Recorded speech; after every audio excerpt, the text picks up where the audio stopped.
I was on Reddit and I came across a pretty interesting post about Arcane. Spoilers for season 2 of Arcane. Ekko's ending genuinely upsets me. He gave up everything, a perfect life, the girl he loves, even his new time powers. Literally saved everyone in the ultimate clutch, and what does he get? Nothing. No recognition for his actions, no reward, not even the camaraderie with others. He's left alone and in mourning of what he's lost.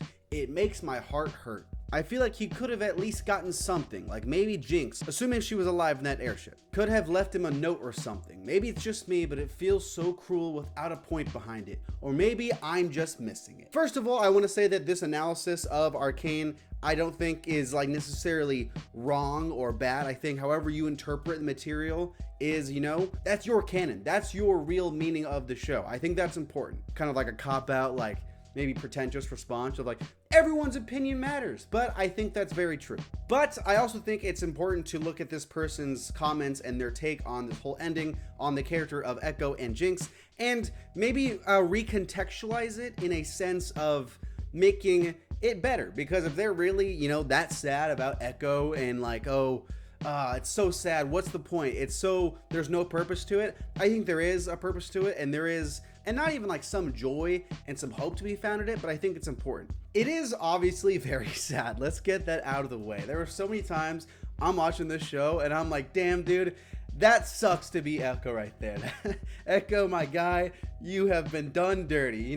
Does Ekko deserve happiness? 100%. He doesn't necessarily get it in the traditional sense of ending up with Jinx and, the recognition and getting to live in that nice timeline. But I think that that's what makes him a really interesting character.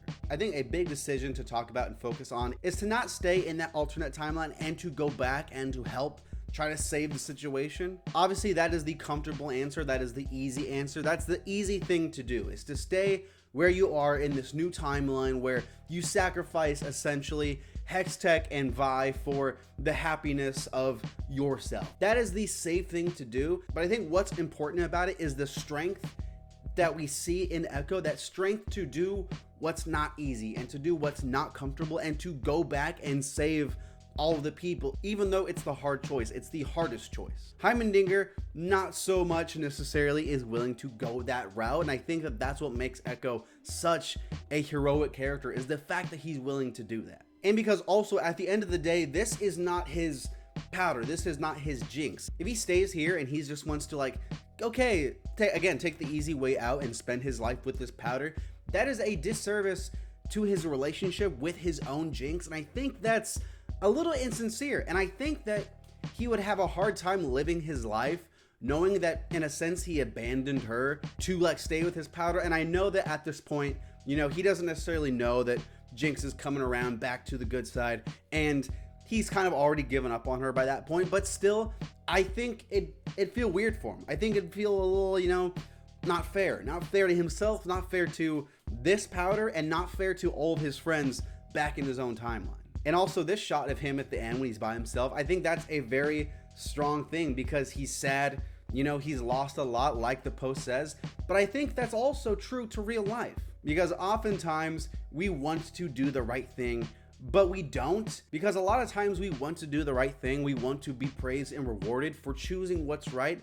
And that's not the case at all. A lot of the best decisions we make for, the betterment of everyone, people won't even notice. And I think that goes back to why do we do good things to begin with, right? It's the classic, like, you donate $1 million to a charity, right? The best thing to do is to just do that without being like, okay guys, look what I did. Look what I did. I donated all this money. Look how good I am. You're doing it for wrong reasons. Ekko, it's kind of like that situation. He doesn't go back to be like, guys, look, I left my powder and I left everything and I saved the world. You're welcome. Give me all my praise.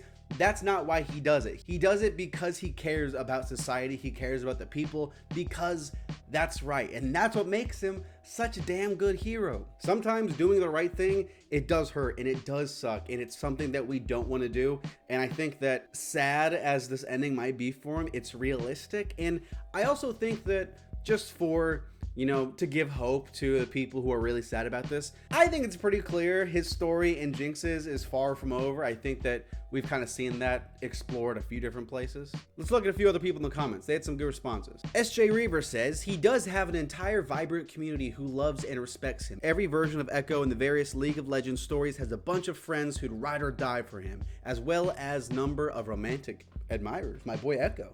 I wasn't familiar with their game. Also, I think that obviously the way that we get this shot is not to be interpreted as like he's gonna be sad and, you know, just brooding and alone forever. It's obviously meant to go back to that shot of him and Powder to kind of make that connection of what he gave up for the right reason. I think that's why they do it. It's not necessarily like a look how sad he's gonna be for all the time. Yeah, he still has Vi, who he's pretty cool with, so there's that. Don't get me wrong, all the scenes with Jinx and Ekko were pretty amazing. I wish we got more. I wish we got to see the actual extent of him talking her out of, you know, herself, and as well as them gearing up for that big fight. That would have been sick. That would have been awesome. I hope that, you know, there's some form of we can see that one day. But, you know, I think a lot of good points here. And just reading this thread, a lot of people making really good points about the show.